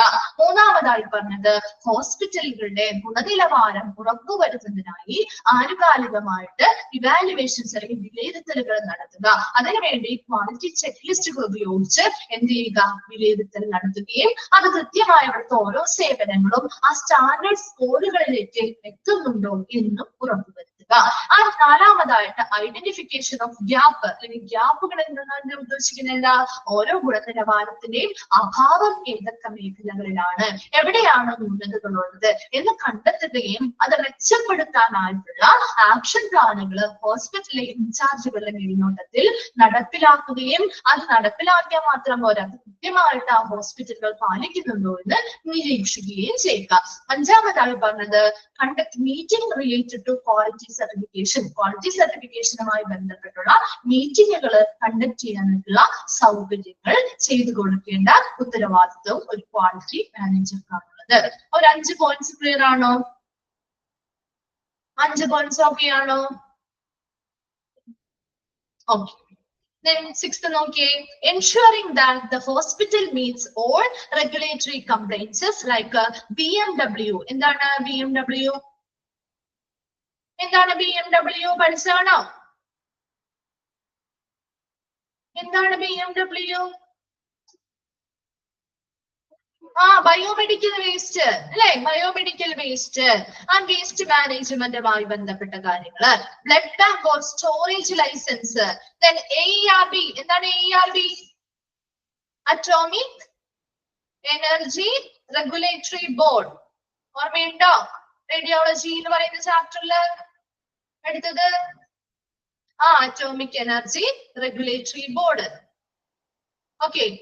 അപ്പൊ നോക്കിയേ, ഇപ്പൊ അതിന്റെ റെഗുലേഷൻസ്, അതായത് റേഡിയേഷൻ ലൈസൻസുകൾ കിട്ടും. നമ്മൾ അന്ന് പറഞ്ഞിരുന്നു ഇതെല്ലാം അതോറിറ്റികളാണ്, അധികാരികളാണ് അല്ലെ. അപ്പൊ വിവിധ തരത്തിലുള്ള ലൈസൻസുകൾ കൊടുക്കുന്നതാണ്. അപ്പൊ നോക്കിയേ, ഇപ്പൊ റെഗുലേറ്ററി ഇങ്ങനെയുള്ള BMW അല്ലെങ്കിൽ വേസ്റ്റ് മാനേജ്മെന്റുമായി ബന്ധപ്പെട്ടും ഒരുപാട് നമുക്ക് ലൈസൻസ് കാര്യങ്ങൾ ആവശ്യമാണ്. അതുപോലെ ബ്ലഡ് ബാങ്കിലെ ബ്ലഡ് സ്റ്റോറേജുമായി ബന്ധപ്പെട്ടും ലൈസൻസുകൾ ആവശ്യമാണ്. റേഡിയേഷൻ ലൈസൻസുകൾ AERB-യിൽ നിന്ന് കിട്ടുന്ന റേഡിയേഷൻ ലൈസൻസുകൾ ഈ പറയുന്ന ഹോസ്പിറ്റലുകളെ ബാധിക്കുന്ന രീതിയിലുള്ള ലൈസൻസ് കാര്യങ്ങളാണ് ഈ പറയുന്ന കാര്യങ്ങൾ. അപ്പൊ ഇങ്ങനെയുള്ള ലൈസൻസുകൾ നമുക്ക് കിട്ടുമ്പോൾ അതിന് കുറെ നിയമങ്ങളും നിയന്ത്രണങ്ങളും തരും അല്ലെ. അവരെപ്പോഴും ഒരു നിയമങ്ങളും, അപ്പൊ ഇങ്ങനെയുള്ള ലൈസൻസുകൾ അവർ കൃത്യമായിട്ട് അവർക്ക് കിട്ടണമെങ്കിൽ അവർ ഒരുപാട് നിയമങ്ങളും നിയന്ത്രണങ്ങളും വെച്ചിട്ടുണ്ടാവും. അത് കൃത്യമായിട്ട് ഇവിടെ ഹോസ്പിറ്റലുകാർ പാലിക്കണം അല്ലെ. അപ്പൊ ഇവിടെയും അത് തന്നെയാണ് പറയുന്നത്. ഈ ബയോമെഡിക്കൽ വേസ്റ്റ് മാനേജ്മെന്റുമായി ബന്ധപ്പെട്ടാവാം, ബ്ലഡ് ബാങ്കിന്റെ സ്റ്റോറേജുമായി ബന്ധപ്പെട്ടാവാം, റേഡിയേഷൻ ലൈസൻസുമായി ബന്ധപ്പെട്ടുമുള്ള നിയമങ്ങളും നിയന്ത്രണങ്ങളും കൃത്യമായിട്ട് ഈ പറയുന്ന ഹോസ്പിറ്റലുകൾ പാലിക്കുന്നുണ്ടോ എന്ന് ഉറപ്പുവരുത്തുക. അതാണ് ensuring that the hospital meets all regulatory compliances. എല്ലാ നിയന്ത്രണവുമായി ബന്ധപ്പെട്ട നിയമങ്ങളും നിയന്ത്രണങ്ങളും കൃത്യമായിട്ട് അവര് പാലിക്കുന്നുണ്ടോ, കംപ്ലൈൻസ് പാലിക്കുന്നുണ്ടോ എന്ന് ഉറപ്പുവരുത്തുക.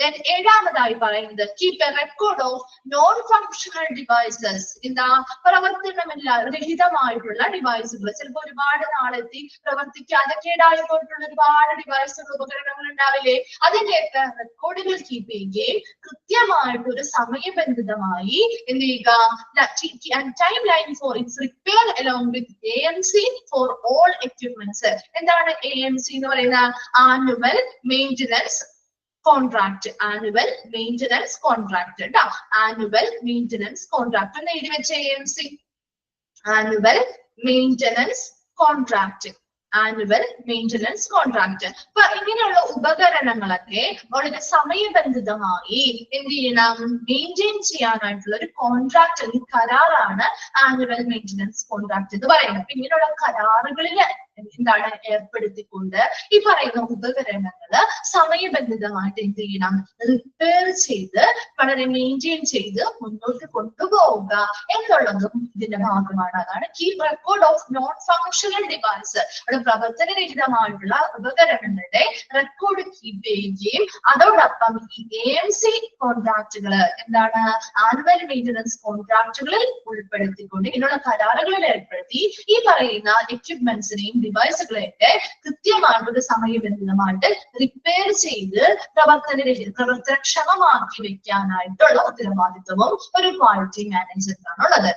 എട്ടാമതായി പറയുന്നത് planning and workout modalities towards upliftment, preventive maintenance of equipments and vehicles and modernization of hospital. എന്താണ് upliftment എന്ന് പറഞ്ഞാൽ എന്താ, ഉയർച്ച അല്ലെങ്കിൽ ഉന്നമനം എന്നാ ഉദ്ദേശിക്കുന്നത്. അപ്പൊ ഓരോ ഹോസ്പിറ്റലുകളുടെയും ഉയർച്ച അല്ലെങ്കിൽ ഉന്നമനത്തിനായിട്ടുള്ള preventive maintenance of equipments. Equipments ഒരിക്കലും അത് കേടുവന്നതിന് ശേഷമല്ല നമ്മൾ മെയിൻ്റനൻസ് അല്ലെങ്കിൽ റിപ്പയർ ചെയ്യേണ്ടത്, അതിന് മുൻപ് കേടുവരാതെ നമ്മൾ എന്ത് ചെയ്യണം, മെയിൻറ്റെയിൻ ചെയ്ത് സൂക്ഷിക്കണം. അതാണ് പ്രിവെന്റീവ് മെയിൻ്റനൻസ് ഓഫ് എക്യുപ്മെന്റ്സ് എന്ന് പറഞ്ഞാൽ എന്താ, പ്രതിരോധ അറ്റകുറ്റപ്പണികൾ ചെയ്യുക, അത് എന്താ കേടുപാട് വരാനായിട്ട് സമ്മതിക്കാതിരിക്കുക അല്ലെ.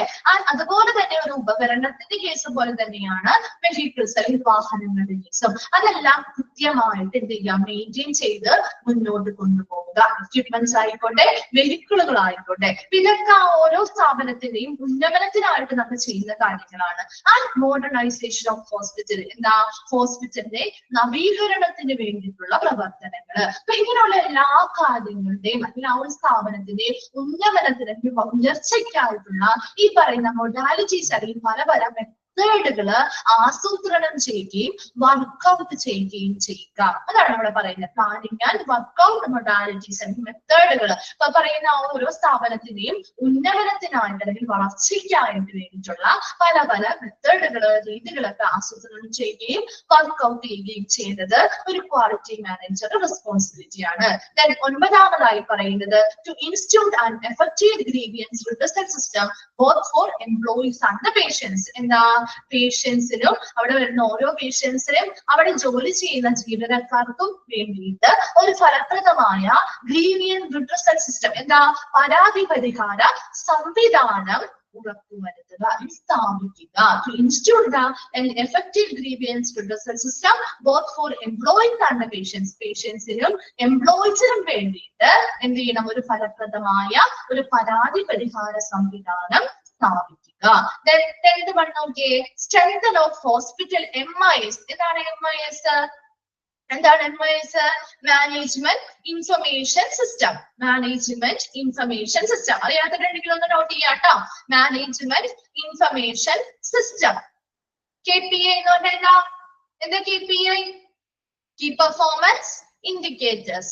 Key performance indicators and report action taken. എന്താ ഇപ്പൊ MIS management information system, information സിസ്റ്റത്തിന്റെ മാനേജ്മെന്റ്, കീ പെർഫോമൻസ് ഇൻഡിക്കേറ്റേഴ്സ് മുതലായ മേഖലകളിൽ ഈ പറയുന്ന ഏരിയയിലൊക്കെ കുറച്ചുകൂടി ശക്തിപ്പെടുത്തുക. ആൻഡ് റിപ്പോർട്ട് ആക്ഷൻ ടേക്കൻ, അതിനുവേണ്ടി നടത്തിയ പ്രവർത്തനങ്ങൾ റിപ്പോർട്ട് ചെയ്യുകയും ചെയ്യുക. അപ്പൊ നമ്മൾ 6 മുതലാണ് ഇങ്ങോട്ട് നോക്കിയത് അല്ലെ. 6 മുതൽ ഒന്നുകൂടി നോക്കി, ensuring that the hospital with all regulatory compliances എന്താണ് ബയോമെഡിക്കൽ വേസ്റ്റ് മാനേജ്മെന്റുമായി ബന്ധപ്പെട്ട് ബ്ലഡ് ബാങ്ക് സ്റ്റോറേജ് ലൈസൻസ്, അതുപോലെ AERB കൊടുത്തിരിക്കുന്ന റേഡിയേഷൻ ലൈസൻസ് മുതലായവയ്ക്ക് ലൈസൻസ് കൊടുക്കുമ്പോൾ അവർ കുറെ നിയമങ്ങളും നിയന്ത്രണങ്ങളും പറയുന്നുണ്ട്. ആ പറയുന്ന നിയമങ്ങളും നിയന്ത്രണങ്ങളും കൃത്യമായിട്ട് ഹോസ്പിറ്റൽ പാലിക്കുന്നുണ്ടോ എന്ന് ഉറപ്പുവരുത്തണം.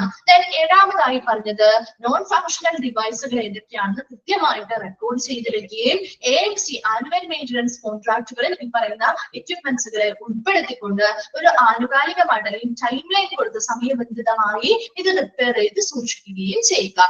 എട്ടാമതായി പറയുന്നത് ഓരോ സ്ഥാപനങ്ങളുടെയും അപ്ലിഫ്റ്റ്മെന്റ് അല്ലെങ്കിൽ ഉയർച്ചയ്ക്കായിട്ട് പ്രിവെന്റീവ് മെയിൻ്റനൻസുമായി ബന്ധപ്പെട്ട എക്യുപ്മെന്റ്സിന്റെ ആവാം വെഹിക്കിൾസിന്റെ ആവാം മെയിൻ്റനൻസുകൾ അറ്റകുറ്റപ്പണികൾ ചെയ്യുക, മോഡേണൈസേഷൻ നവീകരണങ്ങൾ നൽകുക, ഇതിനു വേണ്ടിയുള്ള പല മെത്തേഡുകൾ ആസൂത്രണം ചെയ്യുകയും നടപ്പിലാക്കുകയും ചെയ്യുക.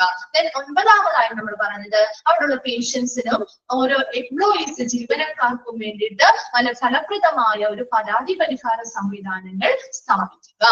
പത്താമതായി പറയുന്നത് management of information system, key performance indicators മുതലായ ഇടങ്ങളുടെ ശക്തിപ്പെടുത്തുകയും അതുപോലെ ഇതിനു വേണ്ടി എടുക്കുന്ന പ്രവർത്തനങ്ങൾ ഇതിനു വേണ്ടി നടത്തുന്ന പ്രവർത്തനങ്ങളെ എന്ത് ചെയ്യുക കൃത്യമായി റിപ്പോർട്ട് ചെയ്യുകയും ചെയ്യുക. ക്ലിയർ ആണോ? 10 വരെയും ഓക്കെ ആണോ? പോയിന്റ്സ് 10th വരെയുള്ള പോയിന്റ്സ് ക്ലിയർ ആണോ? ഓക്കെ.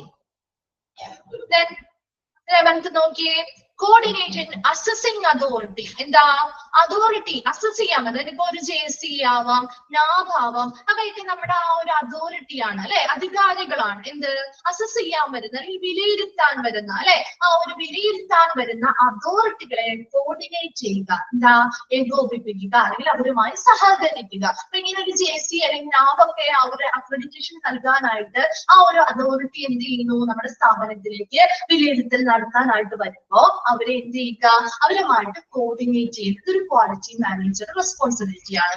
12th പറയുന്നത് ensure the employees education on quality standards. Quality standards ആ ഹോസ്പിറ്റലിൽ നല്ല ഗുണനിലവാരമുള്ള മാനദണ്ഡങ്ങൾ കൊണ്ടുവരണമെങ്കിൽ അതിൽ ആര് എഡ്യൂക്കേറ്റഡ് ആയിരിക്കണം? അവിടെയുള്ള ഓരോ എംപ്ലോയീസുമാണ് അത് ഉറപ്പുവരുത്തേണ്ടത് അല്ലെ. അപ്പൊ ഓരോ എംപ്ലോയീസും ഈ ഗുണനിലവാരത്തിന്റെ മാനദണ്ഡങ്ങളിൽ ക്വാളിറ്റി സ്റ്റാൻഡേർഡ്സ് എന്താണെന്നും അതിന് എങ്ങനെ നടപ്പിലാക്കാമെന്നും അവർ എഡ്യൂക്കേറ്റഡ് ആയിരിക്കണം. അപ്പൊ അതിനു വേണ്ടിയുള്ള ബോധവൽക്കരണങ്ങളോ അവബോധവും ഉണ്ടാക്കാനായിട്ട് എന്ത് ചെയ്യണം, എംപ്ലോയീസ് അതിനനുസരിച്ചുള്ള എഡ്യൂക്കേഷൻസ് കൊടുക്കണം. അത് എന്ത് ചെയ്യുക, ഈ ക്വാളിറ്റി മാനേജറാണ് അത് ഉറപ്പുവരുത്തേണ്ടത്. അങ്ങനെയുള്ള എംപ്ലോയീസിന് ഈ പറയുന്ന ആ ക്വാളിറ്റി സ്റ്റാൻഡേർഡുമായി ബന്ധപ്പെട്ട എഡ്യൂക്കേഷൻസ് നൽകിയിട്ടുണ്ടോ, അവരതിൽ അവബോധരാണോ എന്നുള്ളത് ഉറപ്പുവരുത്തേണ്ടത് ഒരു ക്വാളിറ്റി മാനേജറുടെ റെസ്പോൺസിബിലിറ്റിയാണ്. ലാസ്റ്റ് പോയിന്റ് പറയുന്നത് responsible for framing and organise the hospital കമ്മിറ്റികൾ. ഹോസ്പിറ്റലിലെ വിവിധ കമ്മിറ്റികൾ ഇങ്ങനെയുള്ള ഗുണനിലവാരം ഉറപ്പുവരുത്തണമെങ്കിൽ ഒന്നോ രണ്ടോ വ്യക്തികൾ വിചാരിച്ചാൽ പറ്റില്ല അല്ലെ, ഒരുപാട് ആളുകൾ അതിൽ ഉൾപ്പെടേണ്ടതായിട്ടുണ്ട്. അപ്പൊ അവരെ ഓരോ കമ്മിറ്റികളായി രൂപീകരിക്കാനും അതിനെ ഓർഗനൈസ് ചെയ്യുക സംഘടിപ്പിക്കുകയും ചെയ്യുന്നതിന്റെ റെസ്പോൺസിബിലിറ്റിയും ഒരു ക്വാളിറ്റി മാനേജറിന്റെ റെസ്പോൺസിബിലിറ്റി ആയി വരുന്നതാണ്. എന്താണ് 11ാമത് നമ്മൾ പറഞ്ഞത്? അസസിംഗ് അതോറിറ്റി, അതായത് നമ്മുടെ ആ ഒരു സ്ഥാപനത്തെ വിലയിരുത്താനായി വരുന്ന അതോറിറ്റി അല്ലെങ്കിൽ അധികാരികളോട് എന്ത് ചെയ്യുക, കോർഡിനേറ്റ് ചെയ്യുക, അവരുമായി സഹകരിക്കുകയും അവരുമായി ഏകോപിക്കുകയും ചെയ്യുന്നത് ഒരു ക്വാളിറ്റി മാനേജറുടെ റെസ്പോൺസിബിലിറ്റിയാണ്. 12th നമ്മൾ പറഞ്ഞ എന്താ, അവിടെയുള്ള ഓരോ ജീവനക്കാരും ഈ ക്വാളിറ്റി സ്റ്റാൻഡേർഡ്സിനെ കുറിച്ച് കൃത്യമായ അറിവുള്ളവരാണോ, അവർക്ക് അതിൽ എഡ്യൂക്കേഷൻസ് കിട്ടിയിട്ടുണ്ടോ, അവരതിൽ അവബോധവരാണോ എന്നുള്ള കാര്യം ഉറപ്പുവരുത്തേണ്ടത് ഒരു ക്വാളിറ്റി മാനേജറുടെ റെസ്പോൺസിബിലിറ്റിയാണ്. അതുപോലെ ലാസ്റ്റ് പോയിന്റ് പറഞ്ഞ എന്താ, responsible for training and organise the hospital കമ്മിറ്റികൾ. ഹോസ്പിറ്റലിൽ വിവിധ കമ്മിറ്റികൾ രൂപീകരിക്കുകയും അത് സംഘടിപ്പിക്കുകയും ചെയ്യേണ്ടതിന്റെ ഉത്തരവാദിത്തം ഒരു ക്വാളിറ്റി മാനേജർ തന്നെയാണ്. ആ ഒരു 13 പോയിന്റ്സ് ഏതെങ്കിലും ഡൗട്ട്സ് ഉണ്ടോ? ക്ലിയർ ആണോ? അതെല്ലാം ഓക്കെ ആണോ? നമ്മൾ ഈ ഒരു ചാപ്റ്റർ കംപ്ലീറ്റ് ആയി കേട്ടോ. ക്വാളിറ്റി മാനേജ്മെന്റ് എന്ന് പറയുന്ന ഒരു ചാപ്റ്റർ കംപ്ലീറ്റ് ആയി. നെക്സ്റ്റ് ക്ലാസ്സിലെ മിസ് ഹൗസ് കീപ്പിംഗ് എന്ന് പറയുന്ന ഒരു പുതിയ ചാപ്റ്റർ സ്റ്റാർട്ട് ചെയ്യും. എല്ലാവരുടെയും നോട്ട്സ് അടുത്ത ക്ലാസ്സിലേക്ക് ഉണ്ടായിരിക്കണം കേട്ടോ. കണ്ടെത്തിയേക്ക ഹൗസ് കീപ്പിംഗിന്റെ നോട്ട്സ് കേട്ടോ. Okay, thank you.